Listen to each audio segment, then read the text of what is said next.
నమస్తే, welcome to our channel. నేను పద్మిని. ప్రస్తుతంతో పాటు ప్రముఖ ఆధ్యాత్మికవేత్త, వాస్తు జ్యోతిష పండితులు కేఎస్ఆర్ గారు ఉన్నారు. మాట్లాడదాం సార్. నమస్తే సార్.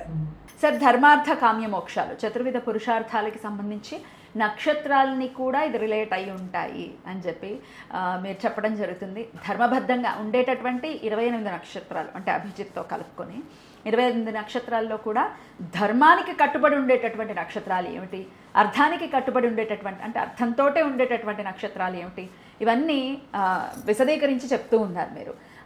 మరి దానికి సంబంధించి మంచి రెస్పాన్స్ కూడా వచ్చింది.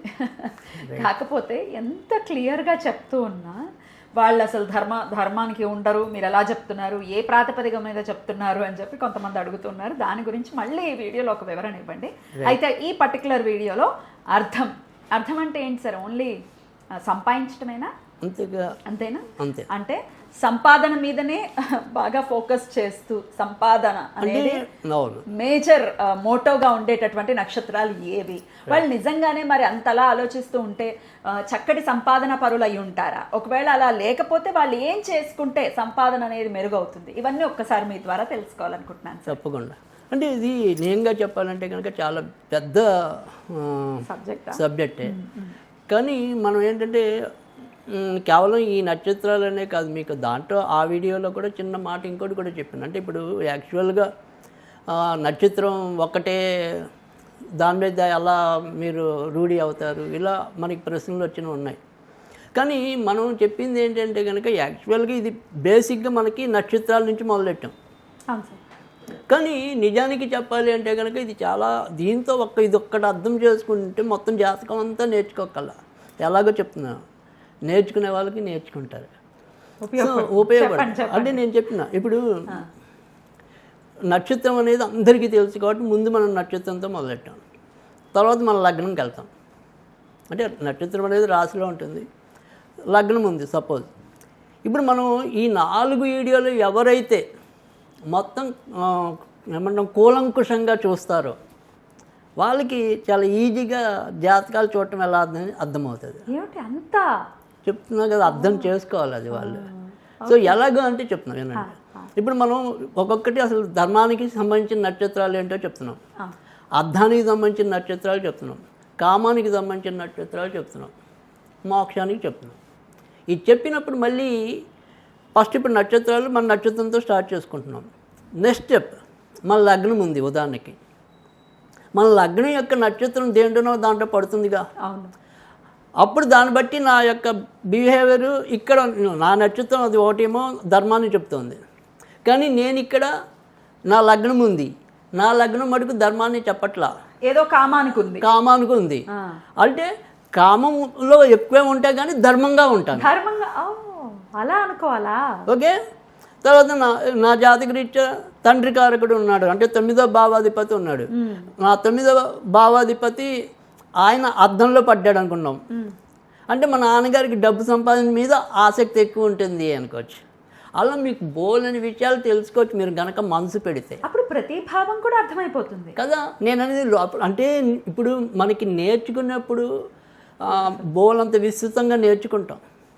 అందుకే మీకు చెప్పాను మొన్న వీడియోలో కూడా, అనుభవం వేరు, ఎంత పుస్తకాలు నేర్చుకోవాలి. ఎందుకంటే ఎటొచ్చి ఎవరికి వెళ్ళి మనం ఎప్పుడైనా సమాధానం చెప్పాలి అన్నప్పుడు నాలెడ్జ్ ఉండాలి.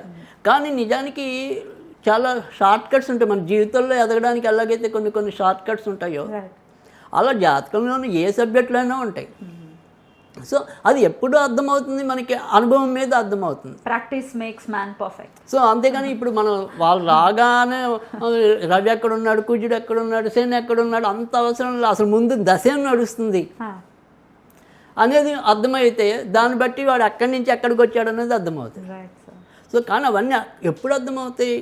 మనం బాగా ప్రాక్టీస్ మీద ఉన్నప్పుడు అర్థమవుతుంది. Correct sir. సో అలాగా ఎవరికైనా సరే పైన వినొద్దు. మనం మీ భాషలో చెప్పాలంటే స్కిప్ చేయకుండా చూడాలి. స్కిప్ చేయొద్దు, ఓవరాల్గా చూడండి, మనసు పెట్టి చూడండి, బాగా చూడండి. నేను లాస్ట్ టైం కూడా మళ్ళీ ఒకసారి చూడండి వీడియో. మనం వాళ్ళు ధర్మానికి కట్టుబడి ఉంటారని నేను మొదట్లోనే మనం ఒక మాట చెప్పాం.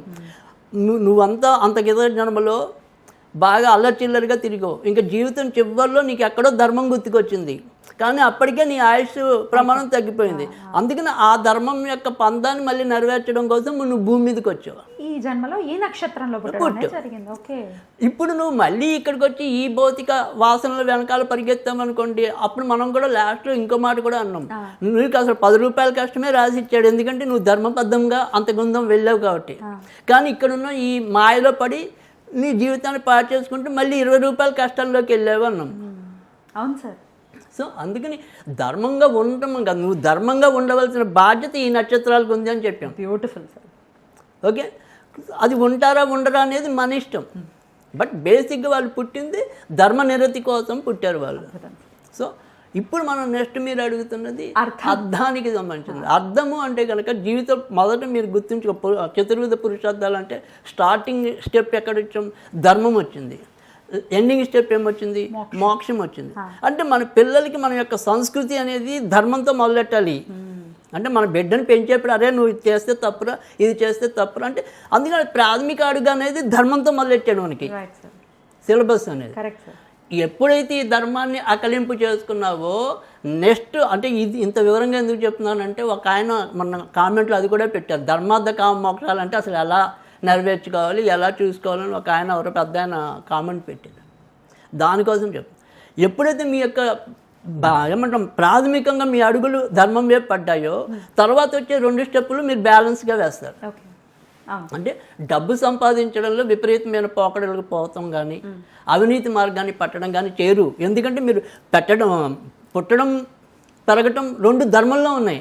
అమ్మో నేను ఇలా చేస్తే తప్పేమో అనేది బాధ పెడుతుంది. అప్పుడు ఖచ్చితంగా ధర్మాన్ని అంటే అర్థాన్ని మీరు కరెక్ట్గా వాడగలుగుతారు. సెకండ్ స్టెప్ కరెక్ట్గా పడిపోయింది. సో కామము అంటే సరే మీ భాషలో కోరికలు అనుకోండి, లేదా నా భాషలో శృంగారం అనుకోండి. అంటే ఈ శృంగారాన్ని కూడా ఏకపత్ని వ్రతం అన్నారు మనం. సో భార్యతో ఏదైతే ధర్మబద్ధంగా నువ్వు శృంగారం చేస్తే అది కూడా మోక్షానికి అర్హత ఇస్తుంది. సో విచ్చలవిడి శృంగారం వద్దు అని చెప్తుంది అది. సో అలాంటి దాన్ని అవాయిడ్ చేయమంది. అంటే మనిషిగా మనం పుట్టినప్పుడు ఈ 4 బాధ్యతలు పాటిస్తే అప్పుడు మనం పరిపూర్ణమైన జీవితం అనుభవించినట్టు, అప్పుడు మనం మోక్షానికి అర్హులం అవుతాం. ఇక్కడ మళ్ళీ మీకు ఒక మాట చెప్పాలి, చాలామందికి తెలీదు, ఇది చాలా పెద్ద సబ్జెక్టు. సో చెప్పడం అంటే కనుక వస్తే, మనకి స్వర్గం వేరు, మోక్షం వేరు. ఇది బాగా గుర్తుంచుకోవాలి మన వాళ్ళు ఎవరైనా సరే. ఆహా నేను పుణ్యం చేస్తే స్వర్గానికి వెళ్ళిపోతాను అనుకుంటారు, కానీ స్వర్గానికంటే అతీతమైంది మోక్షం.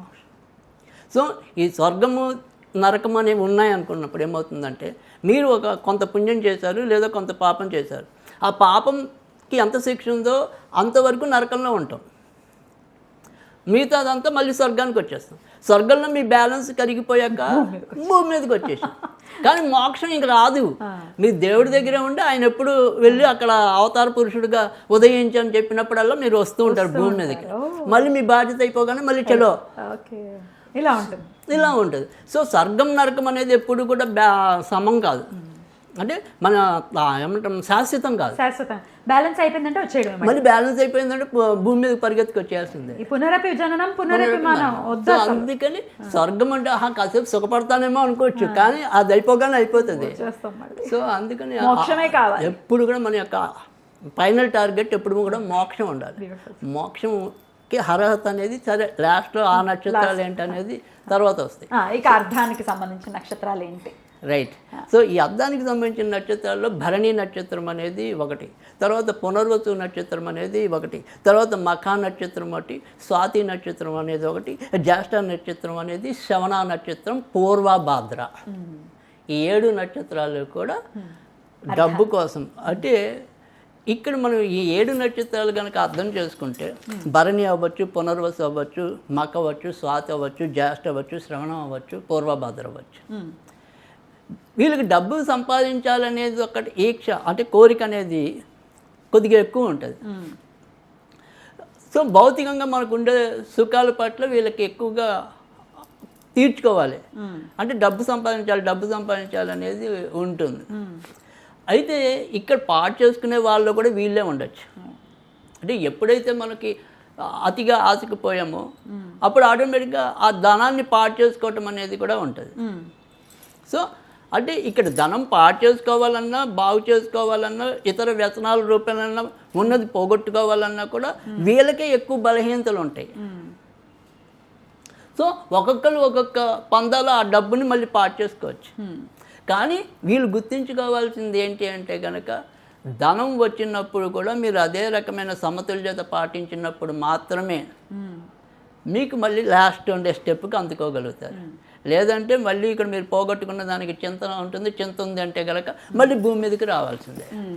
సో అందుకే ధనం సంపాదించడం అనే దాంట్లో భరణి వాళ్ళకి ఇంకా నాకు తెలిసినంత వరకు కోరిక కొద్దిగా ఎక్కువగానే ఉంటుంది. స్టెప్ ముందే ఉంటారు, 2 ఆకులు ఎక్కువే నేను చూసినంత వరకు చెప్తున్నా. సో భరణి నక్షత్రం వాళ్ళకి ఆశలు ఎక్కువ ఉంటాయి, ఆ విధంగా సంపాదిస్తారు కూడా. అంటే సంపాదించకపోతే ఇప్పుడు సపోజ్ భర్త ఉన్నాడు, భార్య ఉంది, భార్య ఏమంటే హౌస్ వైఫ్ అనుకుందాం, భార్య భరణి నక్షత్రం, భర్తది వేరే నక్షత్రం అనుకుందాం. ఈవిడ అస్తమానం ఉసుకొలుపుతూనే ఉండి సంపాదించి ఓ ఈ షంటింగ్ ఉంది అని అంటే ఎక్కడో వీళ్ళు అర్థానికి సంబంధించిన నక్షత్రాల వాళ్ళు, రైట్. సో అలాగా మనం అర్థం చేసుకోవటం. రైట్. ఒకవేళ సంపాదించే విషయంలో వెనకడుగు వేశారు అంటే మరి ఎట్లా ఏం చేసుకుంటే ఆ సంపాదన ధర్మబద్ధమై ఉంటుంది, అలాగే అది నిలబడుతుంది. రైట్. అంటే ఇక్కడ మనం ఎప్పుడైనా సరే ఈ నక్షత్రాలు ఏవైతే మనం డబ్బుకి సంబంధించిన నక్షత్రాలు అని చెప్పాం. సో ఈ డబ్బుకి సంబంధించిన నక్షత్రాల వాళ్ళు డబ్బు సంపాదించుకోవటం అనే దాంట్లో ఖచ్చితంగా వాళ్ళకి పూర్వజన్మ సుకృతం కలిసి వస్తుంది. అంటే ఏమాత్రం వీళ్ళు కొద్దిగా అభిలాష చూపించినా మిగతాదంతా కూడా ఆ పై వాళ్ళు చూసుకుంటారు. కానీ మనం వచ్చినప్పుడు దానికి విర్రవేయకుండా దాన్ని ఎలా వినియోగించుకోవడం కోసం ఖచ్చితంగా జాగ్రత్త పడాల్సిందే. ఏ ఆరాధన యోగిస్తుంది అనేది అది ఖచ్చితంగా వీళ్ళు మామూలుగా ఏంటంటే లక్ష్మీదేవినే పూజించడం అనేది చాలా అవసరం. ముఖ్యంగా అసలు ఈ ఆర్థిక సంబంధించిన అంశాలన్నిటికీ కూడా లక్ష్మీదేవే మనం ప్రాతిపదికగా తీసుకుంటాం కనుక ఖచ్చితంగా లక్ష్మీదేవిని పూజించటం అనేది ఒకటి. వీళ్ళకి ఏమాత్రం అవకాశం ఉన్నా కూడా కనీసం రోజుకొకసారి శ్రీ సూక్తం చదువుకున్నట్టయితే కనుక చాలా అద్భుతంగా ఉపయోగపడుతుంది. నిజంగా చాలా మంచి విషయాన్ని తెలియజేశారు సార్. మేము ఎందుకో కొంతమంది అడుగుతుంటారు మా లైఫ్ పర్పస్ ఏంటో మాకు తెలియట్లేదండి అని. మంచి ప్రశ్న, యాక్చువల్గా తెలుసుకోవాలి. అగమ్యంగా ఉండే పరిస్థితి అదే కదా. ఇప్పుడు రమణ మహర్షి నేను ఎవరిని అని అన్నారు. సో నేను ఎవరిని అనేది అర్థమైతే మనం ఎక్కడి నుంచి వచ్చామనేది అర్థమవుతుంది. ఇప్పుడు ఈ నక్షత్రాలు 4 మీరు అర్థం చేసుకుంటే అసలు భూమి మీద మీరు ఎందుకు వచ్చారు, మీ పర్పస్ ఏంటి, మీరు దాన్ని ఎలా వాడుకోవాలనేది అర్థమవుతుంది. సో ఇది తప్పు, ఇది ఒప్పు కాదు. దీని మీద కొద్దిగా మనసు దృష్టి పెడితే ఖచ్చితంగా మనకు ఒక బోధ పడుతుంది.